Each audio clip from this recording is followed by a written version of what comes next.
What happens when we overprotect, overschedule, and overlook the focus on technology? In this episode of Life's Next Lesson Plan podcast, we delve into Jonathan Haidt's compelling exploration of rising mental health challenges among Generation Z and Millennials, as detailed in his book, The Anxious Generation. Haidt uncovers how parenting styles, societal shifts, and technology are reshaping the mental resilience of today's youth. Together, we unpack his 5 key topics and discuss actionable steps to foster healthier, happier environments for teens. Hello, and welcome back to Life's Next Lesson Plan podcast. Today's episode is for educators, parents, and anyone concerned by the effect phones are having on our brains. You may have noticed that on previous episodes when I've asked former teachers about changes they see in education, they have commented about phones or the increased use of technology and its effect that they've seen on students and the classrooms. It is for this reason that the school I've been teaching at actually studied the book, The Anxious Generation, and held book discussions with teachers, trying to create action steps for how we can combat the effect this is having on students' attention spans and ability to persevere through challenges. This episode will explore the increasing mental health challenges faced by Gen Z and Millennials outlined in the book, The Anxious Generation.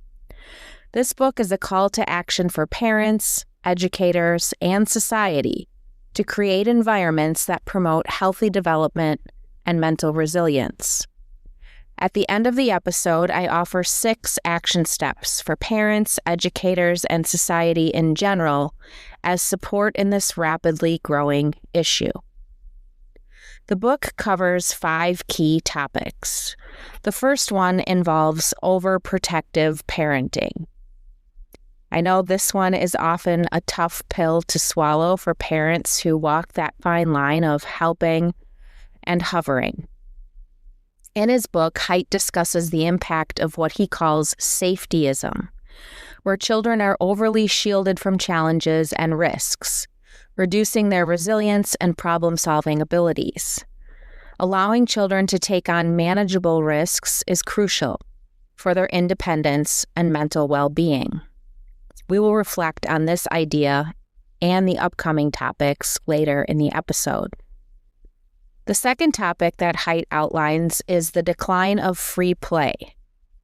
This is often seen in younger children, where modern structured activities and screen time have replaced unstructured, peer-led play. When students we talk to today mention their childhood, you might hear things like play dates or organized trips to the museum or the zoo. I know in my generation, people who grew up in the 70s and 80s, we were who knows where until the streetlights came on or our curfew told us we had to show up at home to eat some food. In his book, Haidt emphasizes that such play, being able to have unstructured time, is vital for developing creativity, as well as learning social skills with peer groups and forming emotional resilience. His third topic is a huge one. It has to do with technology and mental health. The rise of smartphones and social media has created the 4 foundational harms: social deprivation, sleep deprivation, attention fragmentation, and behavioral addiction. These harms disrupt face-to-face interactions, quality sleep, and focus, and amplify anxiety, particularly in adolescent girls who faced heightened pressure from online social comparison. According to recent CDC data, a significant rise in teen mental health issues has occurred, with statistics showing that around 40% of high school students reported persistent feelings of sadness or hopelessness, while 20% seriously considered attempting suicide, and nearly 10% attempted suicide in 2023. This trend highlights a concerning increase in adolescent mental health concerns. The COVID-19 pandemic further exacerbated mental health concerns among teens, with a notable increase in reported poor mental health during that period. I can say personally, in my own experience observing teens in the classroom, there has been a marked shift, especially in the last 5 years, but definitely with the advent of phones. The fourth topic that Haidt examines in his book is rites of passage. The book suggests that the lack of clear rites of passage into adulthood has left many young people feeling adrift. Haidt proposes reviving meaningful cultural or community-based rituals to guide adolescents into adulthood. Today, students are feeling pressures to grow up much sooner because of the influence of social media. And these sort of artificial rites of passage are not shared experiences, but rather pressure from unknown people to fit in or abide by society standards. And the last topic that he examines is education system pressure. Haidt's book critiques the increasing academic pressure and lack of attention to emotional well-being in schools. He calls for a more balanced approach, including emotional regulation, resilience training, and creative outlets. I know, again, in my experience in over 3 decades of observing the changes that have happened with college admissions requirements, and especially watching it with my own daughter this year, colleges have never been more competitive to get into. And again, with the changes after COVID that have occurred with testing and attention issues and perseverance, this just compounds the problem. So that's a lot of information to digest and some pretty heavy topics. So in today's reflection section of the lesson, the action steps or homework later will involve suggestions for parents, educators, and society in general. So through one of those lenses, which of the 5 areas mentioned have you seen most acutely in your own life or in society? Which area do you feel is the most in your control? Feel free to pause at this moment to think or write more about these questions before we get into some action steps.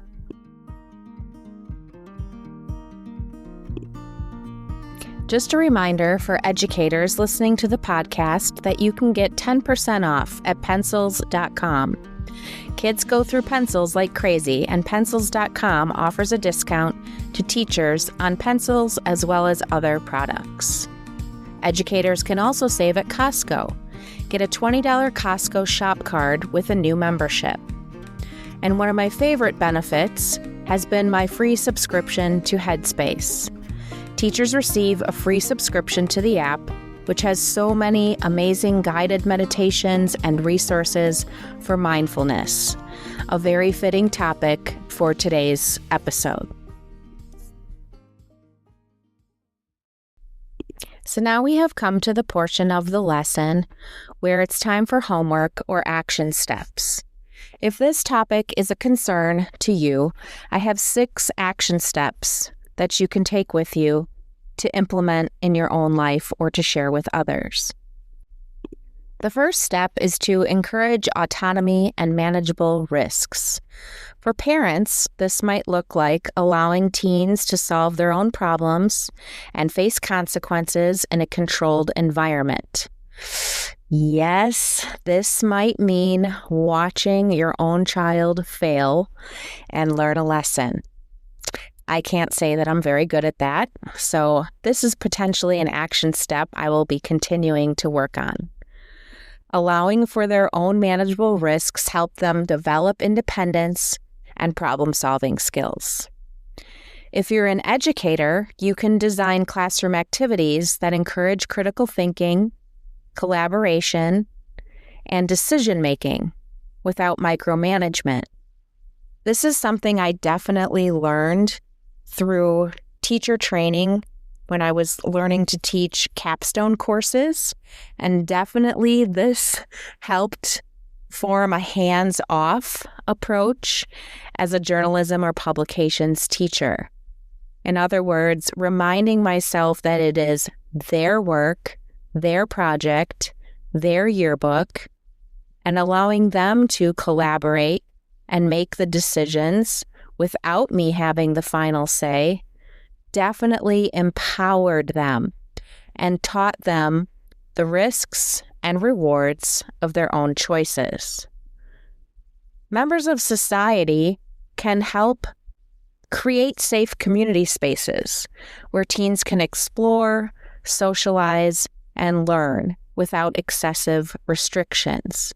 If you're a grandparent or a church leader, this is a place where, again, you can empower students to work together, explore their passions and ideas with a little bit of a safety net and some guidance and support. Working together, hopefully we can all help encourage more autonomy. Second action step involves fostering more emotional well-being. We cannot argue with the statistics that are very, very concerning. For parents, this is a huge action step for you to try to maintain open lines of communication without becoming overbearing. Again, very fine line here. I know one of the things that was suggested to me was to listen to, not only that, a couple parenting podcasts, especially podcasts that talked about parenting teen girls, just to hear other people's approaches to this. It is important to validate your child's emotions and to help model healthy coping strategies for stress.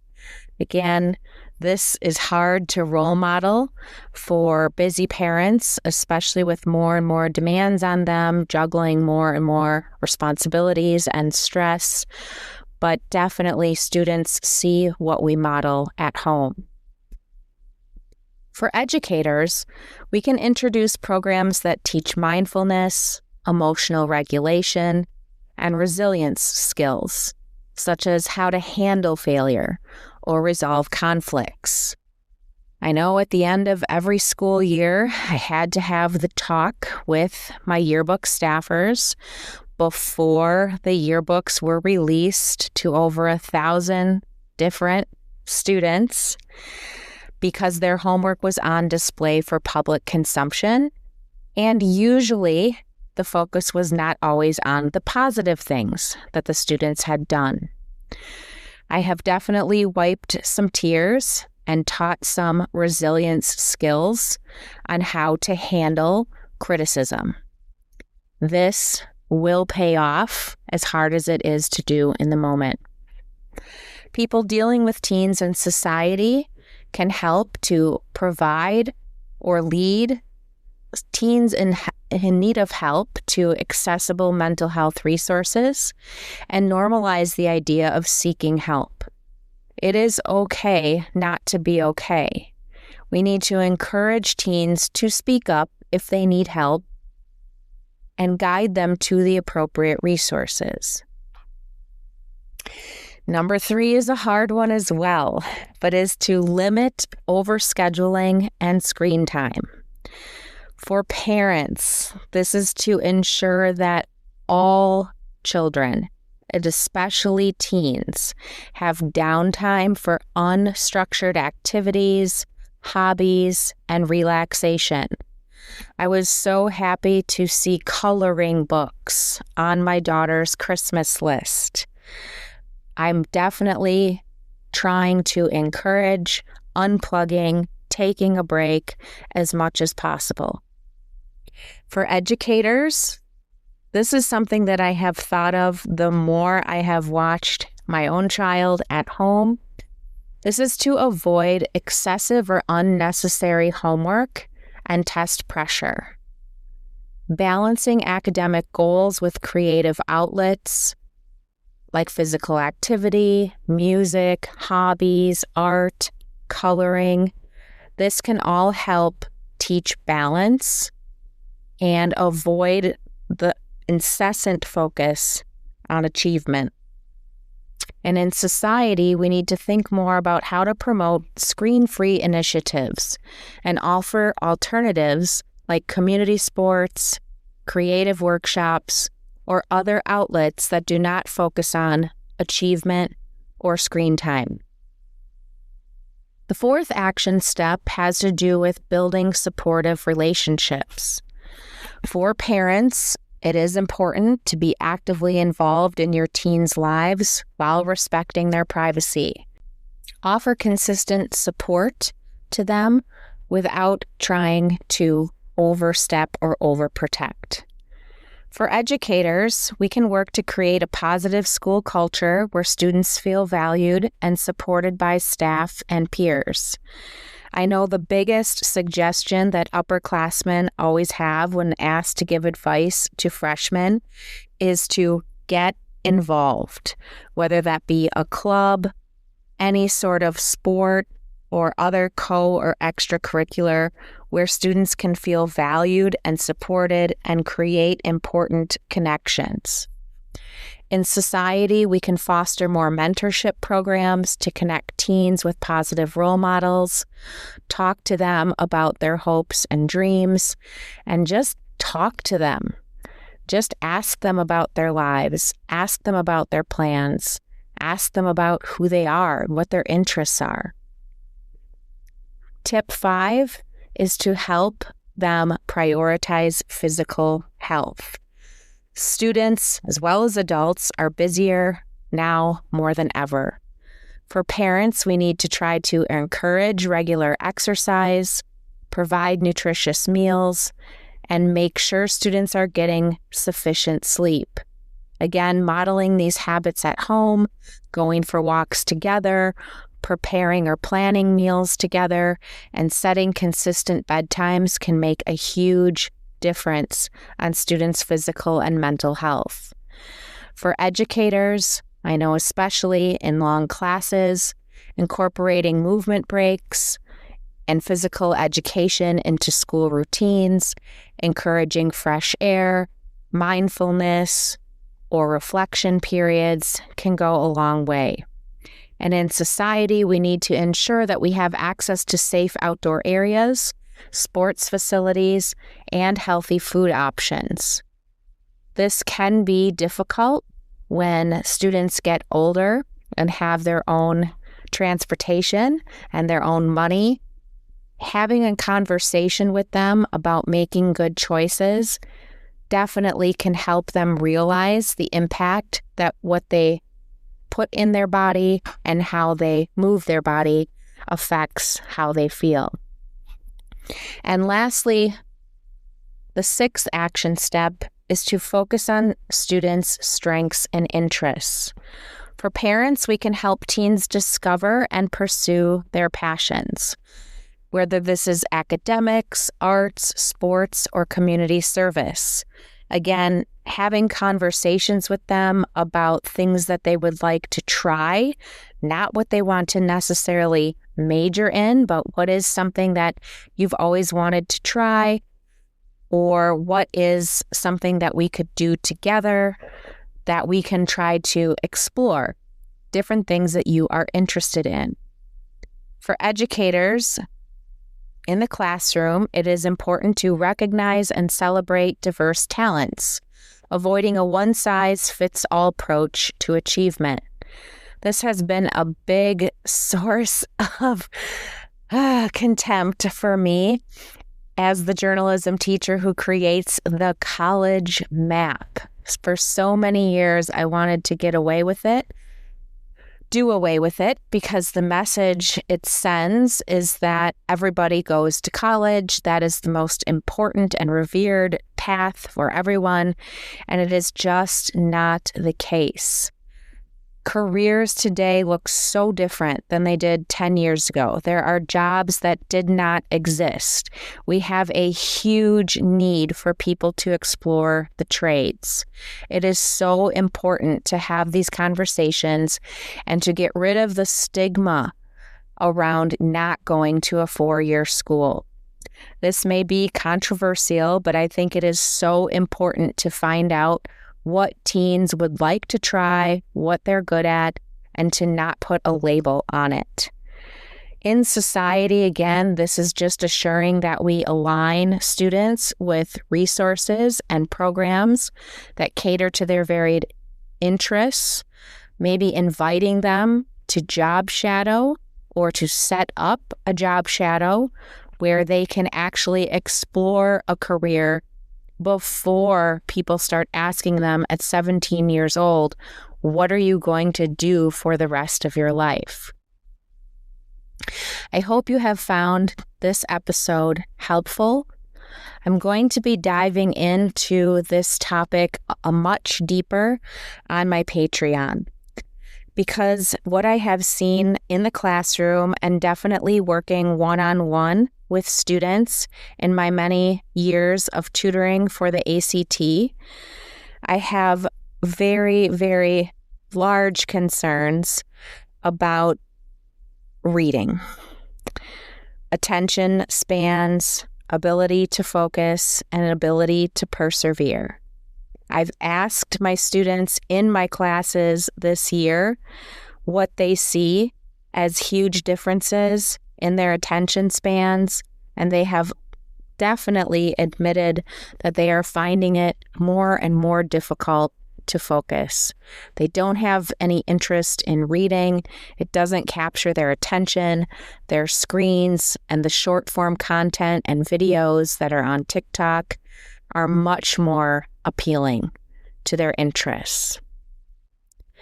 Because of this, I'm going to do an episode with more information and a deeper dive into statistics having to do with attention spans and reading. I'm going to include a reading guide with 5 key skills to building a better reader. This is a guide that I've been putting together for a few years now, which actually has practice ACT problems and answers and guidance in it. Typically, when I tutor for the ACT, I charge $75 an hour as a one-on-one rate.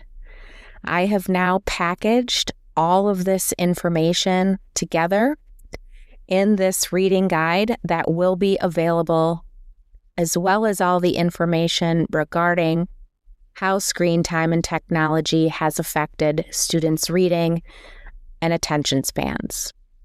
You will get all that information as well as this guide for your Patreon subscription. More to come on that later.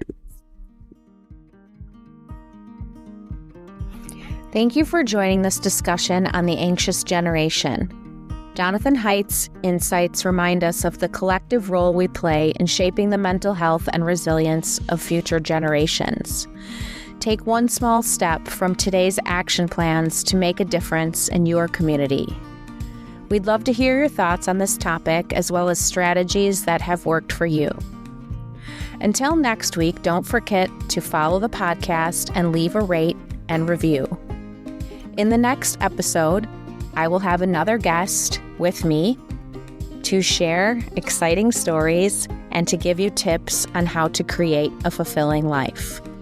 If you're not already following us on Facebook and Instagram at Life's Next Lesson Plan, there are additional resources and behind-the-scenes content there. And if you'd like to join our email group, you can email us at nextlessonplan@gmail.com.